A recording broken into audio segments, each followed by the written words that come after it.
श्री गणेशाय नमः. श्री स्वामी समर्थ. आज आपण युद्धकांडातला 78वा सर्ग वाचूया. सीतेने ते मस्तक आणि ते उत्तम धनुष्य पाहिले. हनुमानाने सांगितलेली सुग्रीवाशी मैत्री झाल्याची घटनाही तिला आठवली. आपल्या पतीसारखेच नेत्र, मुखाचा वर्ण, मुखाकृती, केस, कपाळ आणि तो शुभ्र चूडामणी हे तिने लक्षपूर्वक पाहिले. या साऱ्या चिन्हांनी पतीची ओळख पटवून ती खूप दुःखी झाली आणि चक्रावाकीप्रमाणे रडता रडता कैकईची निंदा करू लागली. ती म्हणाली, कैकई, आता तुझे मनोरथ सफल झाले असतील. आता रघुकुलनंदन मारले गेले. तू स्वभावतःच कलहकारिणी आहेस. तू साऱ्या रघुकुलाचा संहार करून टाकला आहेस. आर्य श्रीरामांनी कैकईचा असा कोणता अपराध केला होता की ज्यामुळे तिनं त्यांना चिरवस्त्र देऊन माझ्यासह वनात धाडलं. असे म्हणून दुःख विवल झालेली ती तपस्विनी वैदेही बाला थरथर कापलेल्या कर्दळीसारखी पृथ्वीवर कोसळली. पुन्हा 2 घटकात ती काहीशी सावध झाली. मग त्या विशाल लोचना सीतेने थोडासा धीर धरून ते मस्तक आपल्याजवळ घेतले आणि पुन्हा ती विलाप करू लागली. ती म्हणाली, अरे रे महाबाहू, माझा सर्वनाश झाला. तुम्ही वीरव्रताचं पालन करणारे होतात. तुमची ही अंतिम अवस्था मला आपल्या डोळ्यांनी पाहावी लागली. तुम्ही मला विधवा केलं आहे. स्त्रीच्या आधी पती निधन हे तिच्यासाठी अनर्थकर वैगुण्य असं सांगितलं जातं. ती सती साध्वी असताना देखील माझ्यासमोर माझ्या सदाचारी पतीचं निधन व्हावं ही माझ्या दृष्टीनं महान दुःखाची घटना आहे. मी महासंकटात पडले आहे. मी शोकसागरात बुडून गेले आहे. माझ्या उद्धारासाठी उद्युक्त झालेला तुमच्यासारखा वीर देखील शत्रूकडून मारला गेला. रघुनंदना, ज्याप्रमाणे एखाद्या वासरावर माया करणाऱ्या गाईला कुणी त्या वासरापासून तोडावं, त्याप्रमाणे माझ्या सासूची कौशल्याची दशा झाली आहे. त्या दयामयी जननीला तुमच्यासारख्या पुत्राचा वियोग झाला आहे. रघुवीरा, ज्योतिषांनी तर तुम्हाला दीर्घायुष्य लाभेल असं सांगितलं होतं, पण त्यांची ती वाणी खोटी ठरली. रघुनंदना, तुम्ही अत्यंत अल्पायुषी ठरलात. रघुनाथा, बुद्धिमान असूनही तुमची बुद्धी अशी भ्रष्ट कशी झाली? म्हणूनच तर निद्रेतच तुम्ही शत्रूच्या तावडीत सापडलात. हा काळच सर्व प्राणीमात्रांच्या निर्मितीचा हेतू आहे. तोच प्राणीमात्रांना पचनी पडतो आणि त्यांना त्यांच्या शुभाशुभ कार्याचं फळ देतो. तुम्ही नीतिशास्त्र जाणणारे होता. संकटातून सुटकेचे उपाय तुम्हाला माहीत होते. व्यसनांचं निवारण करणाऱ्यांचं कौशल्य तुमच्या ठाई होतं. तरीही इतर कोणत्याही वीरवराला प्राप्त होणार नाही असा वाईट प्रकारचा मृत्यू तुम्हाला कसा प्राप्त झाला? कमलनयन रामा, भीषण आणि अत्यंत क्रूर असलेली काळरात्र तुम्हाला हृदयाशी धरून हट्टानं माझ्यापासून हिसकावून घेऊन गेली. पुरुषोत्तमा, महाबाहू, माझ्यासारख्या तपस्विनीचा तुम्ही त्याग केलात आणि आपल्या प्रियतमा पत्नीप्रमाणे या पृथ्वीला मात्र आलिंगन दिलं. अन्यथा मला सोडून तुम्ही या पृथ्वीवर का शयन केलं असतं? वीरा, मी गंध आणि पुष्पमाला वाहून प्रयत्नपूर्वक नित्यपूजन करीत असे. जे मला मोठं प्रिय होतं तेच हे तुमचं सुवर्ण विभूषित धनुष्य होय. निष्पाप रघुनंदना, निश्चितपणानं तुम्ही स्वर्गात गेला असाल. तिथं माझ्या सासूसासऱ्यांना, तुमच्या पित्याला दशरथांना आणि अन्य सर्व पितरांना देखील भेटला असाल. तुम्ही पित्याच्या आज्ञापालनाचं महान कर्म करून अद्भुत पुण्याची प्राप्ती करून घेतलीत. मात्र इथून तुमच्या ज्या राजर्षी कुलाची उपेक्षा करून तुम्ही जात आहात ते आकाशात नक्षत्र बनून प्रकाशित होत आहे. तुम्ही असं करायला नको होतं.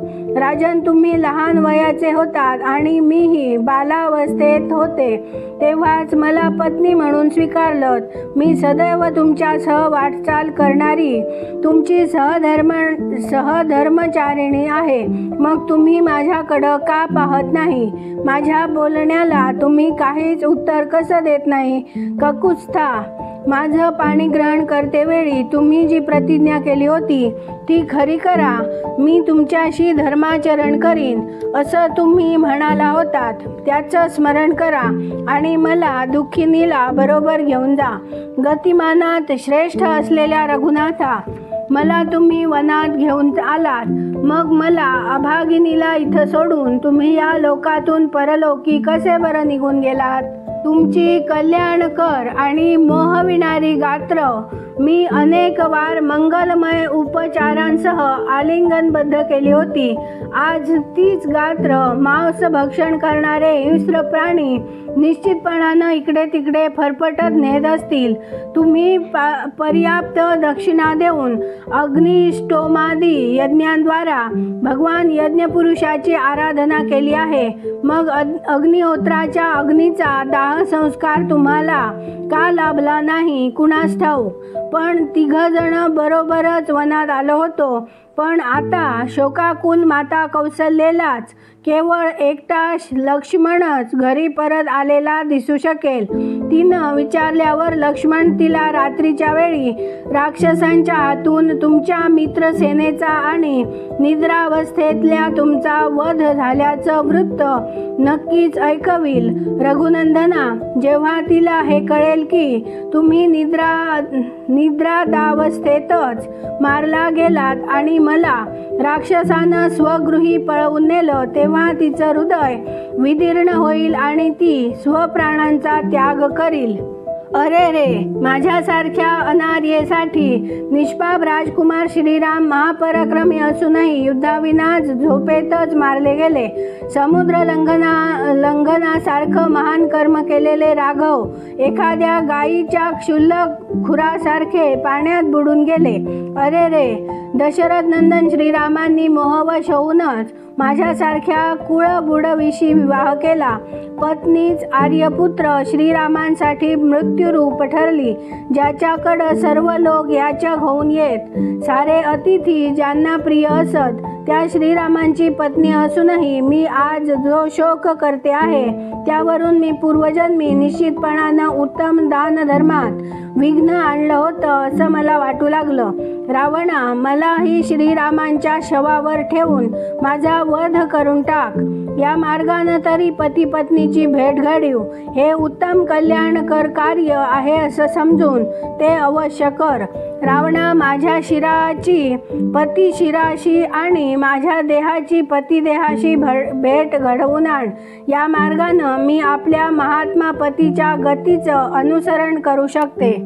अशा प्रकारे दुःख संतप्त झालेली विशाल लोचना जानकी पतीचे मस्तक तसेच धनुष्य पाहून वारंवार विलाप करू लागली. जेव्हा सीता विलाप करीत होती तेव्हाच रावण सेनेचा एक राक्षस आपल्या स्वामीपाशी येऊन हात जोडून उभा राहिला.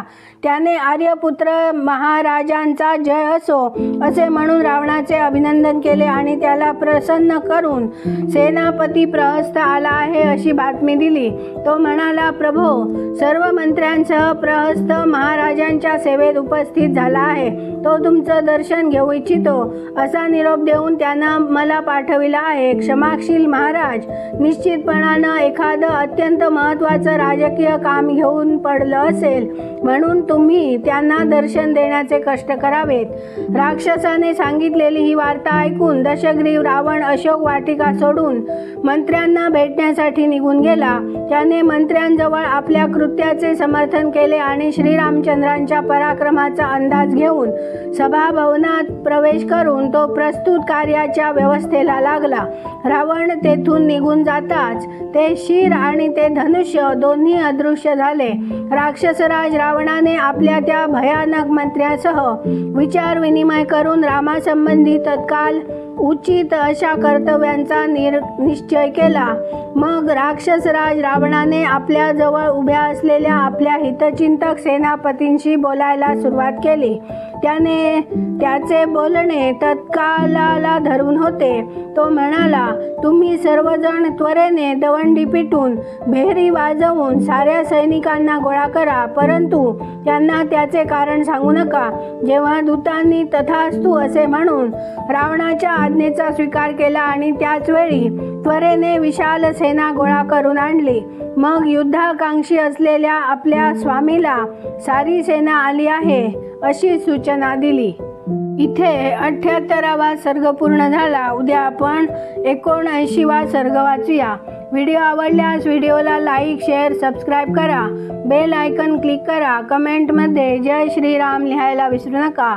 धन्यवाद. जय जय श्रीराम.